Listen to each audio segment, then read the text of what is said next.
Okay, I just did the home test said that they had been arguing for COVID-19. You wait 15 minutes. on the balcony.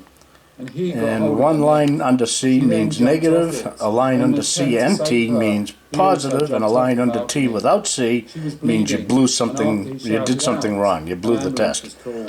So according to this, I don't have COVID. I'm not feeling good at all. I'm going to get another COVID test, I think tomorrow at CVS, compare their results with this.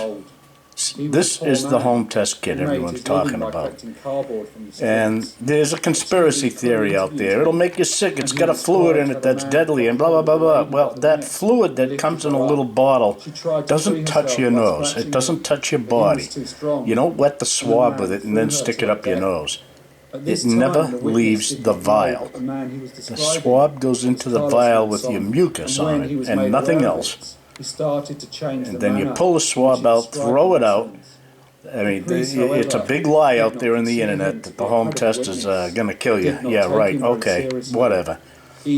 Common logic and wisdom tells me that liquid in the vial has to get up my nose for anything to go wrong. And the way they tell you to do this test is, it does not happen. There's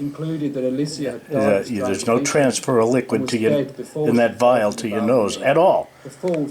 So according to the instructions, this is a negative result. How nice.